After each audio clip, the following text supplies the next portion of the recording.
¿Tienes tiempo para un café? ¿Tienes tiempo para escuchar esto? Nuestro mundo está construido sobre redes que se unen de formas muy complejas, que responden al son de cualquier movimiento y pueden evolucionar de forma casi imprevisible en algunos casos. Esto es aplicable al clima, pero también a los contextos políticos, sociales y económicos sobre los que construimos nuestro día a día. En el año 2025, un terremoto sacudió el mundo. El Polo Norte se convirtió en un caballo de batalla sobre el que el cambio climático abría nuevas puertas a la explotación de recursos o nuevas rutas comerciales. Una nueva configuración mundial que la Antártida contempla, de momento, desde la barrera. ¿Qué hace tan diferente a la Antártida del Ártico? ¿Cómo se gestiona políticamente los polos? Soy Isabel Moreno y hoy me siento con Antonio Quesada para hablar sobre geopolítica polar. Antonio, ¿nos tomamos un café? Sí, con hielo, por favor. Esto es Café con Hielo, un podcast impulsado y financiado por la Conexión Polar CSIC. Antonio Quesada es catedrático de Biología en la Universidad Autónoma de Madrid y secretario técnico del Comité Polar Español. Antonio, yo creo que la primera pregunta es muy básica. ¿De quién son los polos? Hola, Isabel. En principio tenemos una diferencia muy importante entre el Ártico, el Polo Norte, y la Antártida, el Polo Sur. El Ártico, digamos que pertenece a 8 países, entre los que está Rusia. Rusia tiene más del 50% tanto de la Tierra como del Océano Glaciar Ártico. Sin embargo, la Antártida no pertenece a nadie. Sobre la Antártida no hay soberanía, aunque haya reclamaciones soberanas, se quedaron congeladas con la firma del Tratado Antártico. No hay soberanía y todos los países de la Tierra pueden acceder a la Antártida sin pedir permiso a nadie. Ujú. Y además, eh, que son diferencias enormes. Estamos viendo además un interés creciente en el Ártico, por ejemplo, en Groenlandia, como hemos comentado en la introducción, ¿no? Con los materiales que tenemos ahí. A pesar de que en la Antártida no hay soberanía, ¿puede pasar lo mismo? ¿Puede haber un interés creciente por esta zona del planeta, por los materiales o los recursos que puede haber debajo del hielo? Sí, sí, sí, puede existir ese interés, desde luego. Lo que ocurre es que hay una diferencia importante y es que el Tratado Antártico, el Protocolo de Madrid en particular, no permite ni siquiera hacer sondeos, exploraciones sobre materiales o recursos minerales. Entonces realmente hay un desconocimiento muy importante. Algunos países sí que tienen conocimiento sobre algunas trazas de algunos elementos, pero realmente no tenemos una idea de las vetas que hay ni de las riquezas reales. Os recuerdo, a los que estáis escuchando, que sobre la Antártida, que es un continente, no como el Ártico es un océano. La Antártida es un continente, hay casi 4 kilómetros de hielo. Es una cantidad enorme de hielo que dificulta mucho los análisis geológicos y los estudios para la potencial explotación de esos potenciales recursos que desconocemos. Ujú. De todas maneras, mira, ya hemos mencionado dos veces el Tratado Antártico. ¿Podemos decir en nada, 20 segundos en qué consiste? Aunque vamos a profundizar más en este tema en el siguiente episodio, que ya también aprovecho y hago un gancho para que escuchéis el siguiente episodio, pero si nos das en 20 segundos una explicación de qué es el Tratado Antártico y por qué es tan importante, yo creo que todas las personas que te están escuchando te lo van a agradecer muchísimo.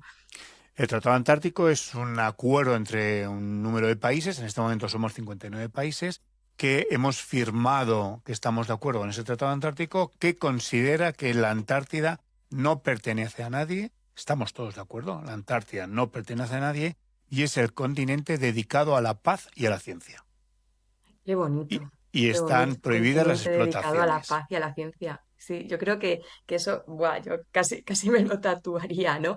Vale, y habíamos visto que no había soberanía, hemos visto también que hay, digamos, barreras físicas, como los 4 kilómetros de espesor de hielo que tenemos en algunas zonas de la Antártida, y también tenemos este tratado que limita, en cierto modo, también lo que tú puedes hacer o lo que no puedes hacer en la Antártida. Dentro de las cosas que tú puedes hacer en la Antártida, ¿qué puedes hacer? Cualquier cosa que se dedique a la ciencia y a la paz. En principio, la investigación científica es el objetivo de la mayor parte de los países. España tiene como único objetivo de nuestra actividad antártica el trabajo por la ciencia. Entonces, todo lo que hacemos es simplemente con contenido científico. Por eso el Comité Polar Español se aloja en el Ministerio de Ciencia, Innovación y Universidades. No en el Ministerio de Asuntos Exteriores o en el Ministerio de Industria, sino en el Ministerio de Ciencia, porque toda nuestra actividad es la científica. Hay dos ¿Y el turismo actividades. dónde? Sí, hay dos Es, actividades económicas que se pueden hacer en la Antártida, que ambas están reguladas. La primera es la pesca. La pesca, hay una organización, un comité internacional mundial que regula absolutamente la pesca. La pesca no es libre en la Antártida, y cada uno de los barcos tiene que reportar exactamente las capturas y llevan observadores. Hay una organización que se llama CAMELA en inglés, en español la llamamos la CRUMA, que lo que hace es que regula la captura de los recursos vivos, y en particular la pesca y el krill, ¿no? La pesca de krill y la pesca de peces. Y está totalmente regulado, absolutamente regulado e inspeccionado. Y la otra actividad económica que se puede realizar es el turismo. El turismo está también regulado, tiene que haber una evaluación de impacto ambiental, tiene que haber una serie de normas que todos los países nos hemos puesto para que nuestros operadores turísticos las cumplan de forma escrupulosa, y está regulado. Pero aún así hay muchos turistas, quizás demasiados. ¿Cuánto es mucho? El año pasado, para que os hagáis una idea, se llegó casi a 120.000 turistas en la Antártida. Puede parecer mucho, pero hay que recordar que es un continente entero. Pero también la mayor parte de los turistas van siempre a los mismos lugares. Entonces el Claro. impacto del turismo en esos lugares, esos pocos lugares que son visitados, son importantes. Ese es un impacto importante. Por ejemplo, una de las bases españolas, Gabriel de Castilla, está en una isla maravillosa que se llama Isla Decepción, que es una isla volcánica súper bonita, con glaciares, fumarolas, es espectacular. Pues la visitan al año casi 40.000 personas. Esto es demasiado para un ambiente pequeño y un ambiente tan sumamente vulnerable. Todo es lapilli volcánico, es muy, muy vulnerable. Y cuando tú vas haciendo turismo, ¿qué puedes hacer realmente? Porque tú te puedes bajar de un barco que llegue hasta allí y ponerte a andar por la Antártida, coger piedras, No, no, no, está yo qué sé, todo, hacer un graffiti. ¿Puedes Isabel, hacer está eso? todo reguladísimo. Siempre hay salvajes Reguladísimo. y hay vándalos. Pero cada operador turístico que lleva a sus turistas, sus Ujú. clientes, a visitar una zona de la Antártida, pues si el barco tiene unas dimensiones pequeñas, pueden bajar algunos turistas. Y esos turistas siempre pueden bajar de un barco al mismo tiempo, siempre menor de 500 personas, y solo pueden estar al mismo tiempo en tierra 100 personas. Y un guía cada 20. Y van Ujú. como en grupitos, van como en manaditas. Entonces van en grupitos y van visitando lo que el guía les permite. Se suelen poner incluso banderas por donde pueden pasar los turistas, y a partir de esa línea no se puede pasar. Por Ujú. supuesto que no Y se puede tocar nada, ni se puede llevar ningún recuerdo. Es ni científicos ni turistas, nadie. claro, y si hay algún vándalo, porque has dicho vándalos siempre hay, si tú cometes un acto vandálico, ¿quién te juzga? Porque no hay soberanía en esta zona. Entonces, ¿quién es el encargado de juzgar ese acto que has cometido? Muy buena pregunta. Realmente no es que no hay soberanía, eso es cierto, pero sí que hay jurisdicción. La Mm, jurisdicción del país nacional al que perteneces. Por ejemplo, el año pasado apareció un grafiti enorme en un monumento histórico de la Antártida, precisamente en la Isla de Decepción, mm. y un grafiti enorme de varios metros que la persona que lo realizó lo firmó. Entonces se También, encontró, es que madre los mía, también grafiteros les gustan es... esas cosas, ¿no? Y entonces se siguió, se traqueó en las redes y se encontró quién lo había hecho. Y el país al que pertenecía, de la nacionalidad de este grafitero, pues está ahora mismo en un juicio, le está llevando una persecución legal, que incluso le puede llevar a la cárcel, dependiendo de la nacionalidad y la legislación de cada una de las naciones. Muy curioso, o sea, que el mismo acto puede tener consecuencias completamente distintas en función de tu nacionalidad. Qué Efectivamente, curioso, ¿eh? porque el Y Tratado he metido en el Antártico mismo sitio. regula, pero no legisla. La Claro. legislación es cada país la que tiene que aportar su legislación. Cada nacional está bajo la legislación de su país. Pero recordad que el Tratado Antártico está en nuestra legislación. En España, por ejemplo, buscáis en el BOE y parte de nuestro desarrollo legal es el Tratado Antártico.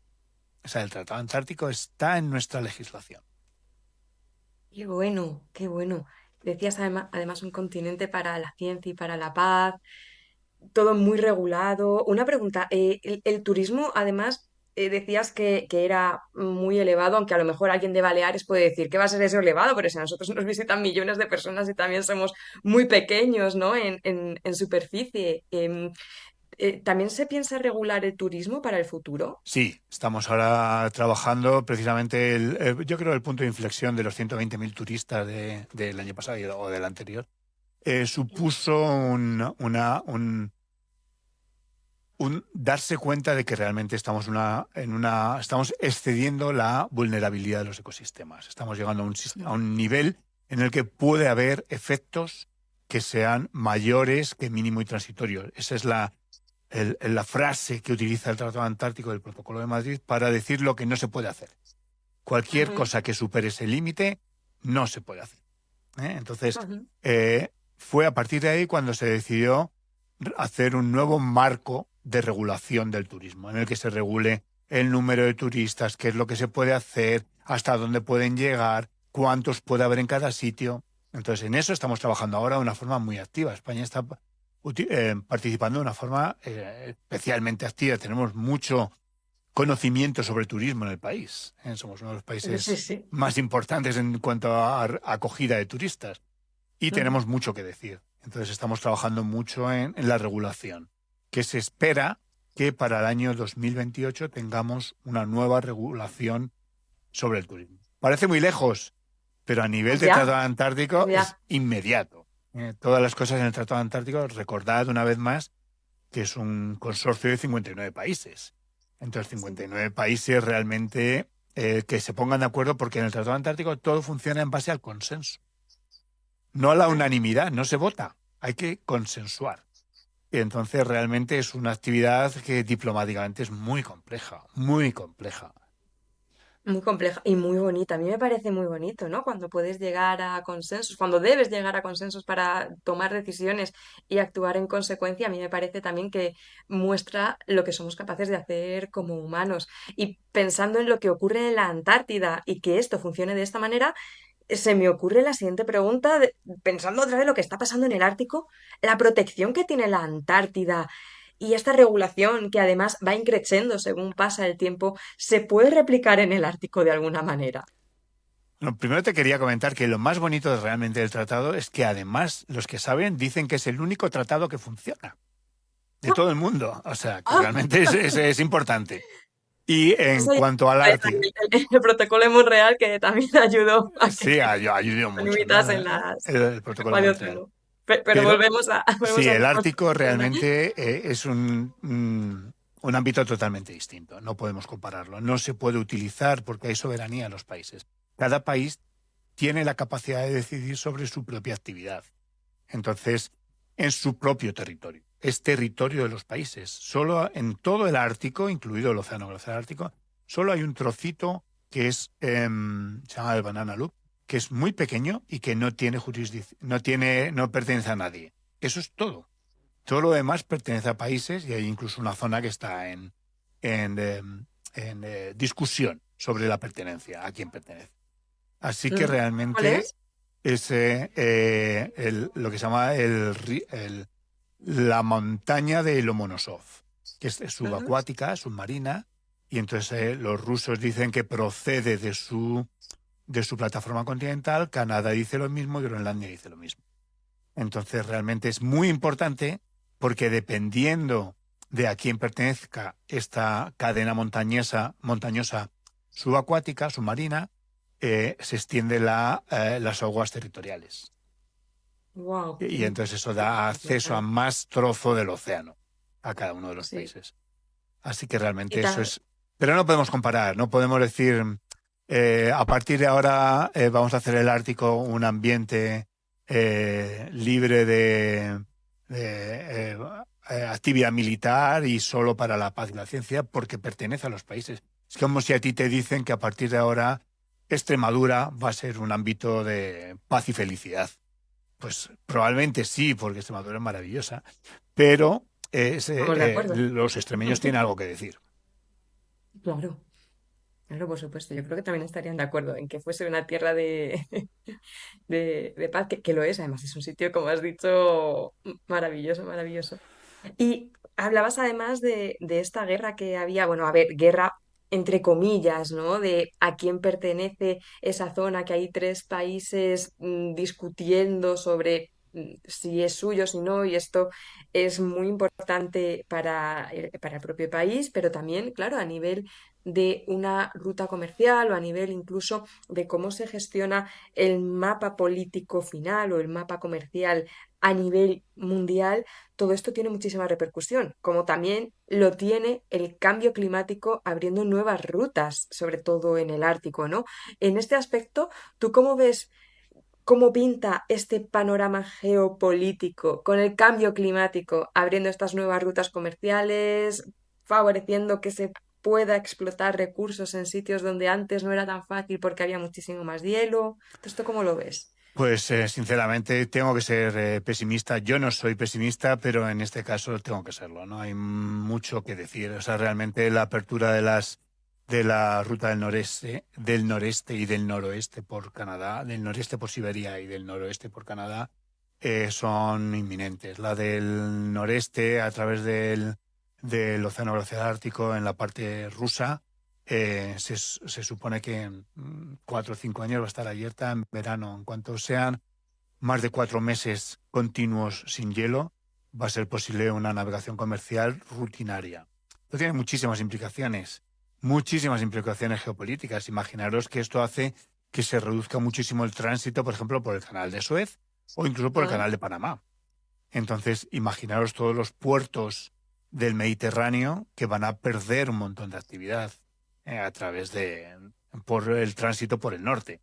Además, esto tiene unas implicaciones ambientales tremendas. Cualquier desastre ecológico que ocurra en este tránsito de buques por el norte va a suponer un desastre difícilmente recuperable. Cuando el combustible, por ejemplo, el petróleo, se libera sobre el hielo, es prácticamente imposible de eliminar. Es muy difícil.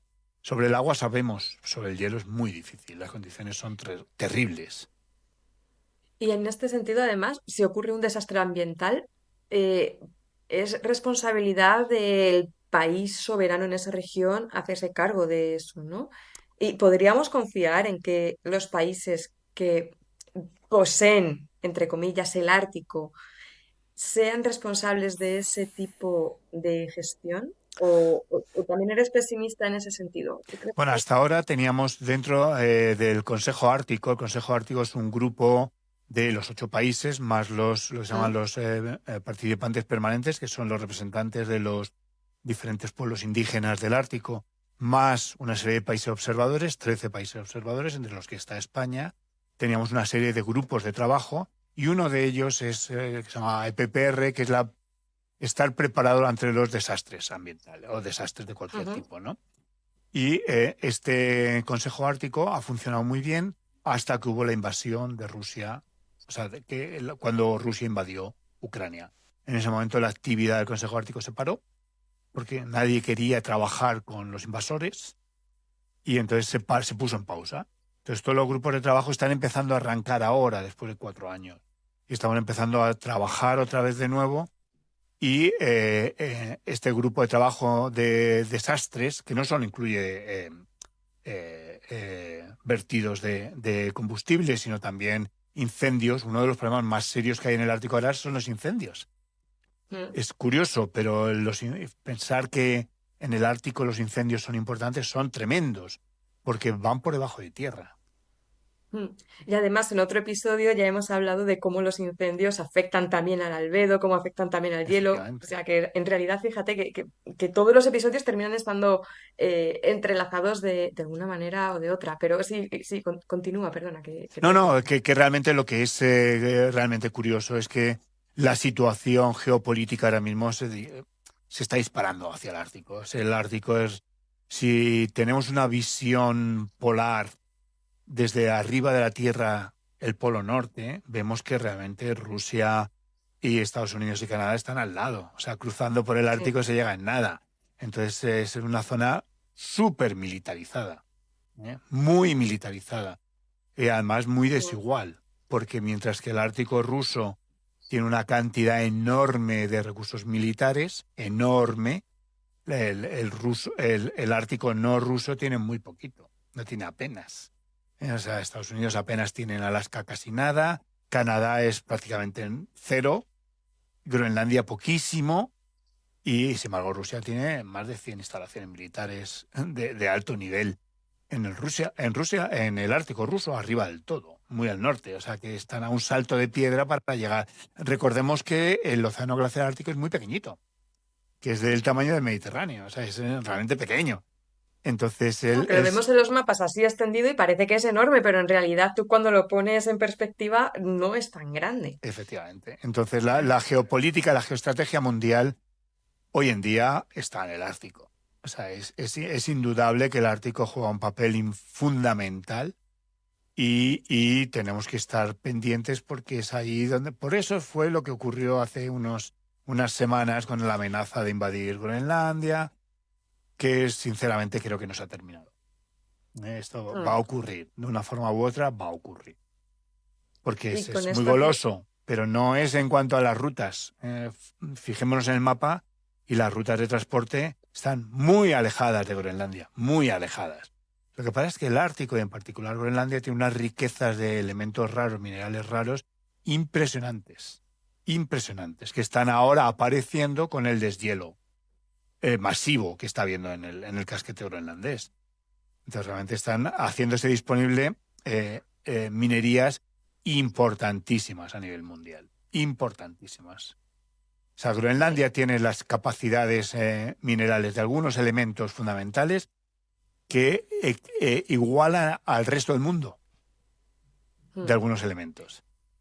Solo en Wow. Groenlandia. Sí, y desde hace unos meses estamos viendo cómo está Efectivamente. cambiando todo esto. Así que con esto ya además nos estamos quedando sin tiempo. La última pregunta. ¿Tú crees que este episodio se va a quedar viejo muy pronto? Quiero decir, ¿crees que el panorama geopolítico actual va a poner patas arriba todo lo que me has contado sobre los polos y en concreto sobre la Antártida? No. No. Yo confío en que la Antártida no le interesa a nadie por ahora. La Antártida no interesa porque está muy lejos de todos. Y además es muy difícil. La Antártida también está calentando, algunas zonas de la Antártida, pero el de hielo es mucho menor. Y no hay. En Groenlandia no hay una zona costera. O sea, en Antártida no hay una zona costera como en Groenlandia, con recursos que están empezando a aparecer. Es muchísimo más frío y yo creo que esto por ahora no va a ocurrir. Yo soy optimista respecto a la Antártida. Muchísimas gracias, Antonio, por acompañarnos en este café. La última pregunta, te había dicho que antes era la última, pero en realidad no era. ¿A ti el café, te gusta dejarte el culillo este al final que se deja alguna gente? ¿Te gusta tomártelo entero? No, yo me lo tomo entero, yo me lo tomo Yo entero. también, Sí, porque lo yo tomo sin también. azúcar, entonces si lo dejas, si lo tomas con azúcar, abajo te queda más dulce, entonces a veces gusta más, pero yo me lo tomo entero, de un traguito. Ni un traguito, Sí. además. Yo soy café solo, que tiene que ser caliente, negro y fuerte. Wow. No, no, a mí me gusta café que no sea tostado y no me gusta dejar tampoco el culillo y tampoco le echo azúcar, porque si no me da la sensación de que no sabe a café, que sabe a otra cosa, a azúcar.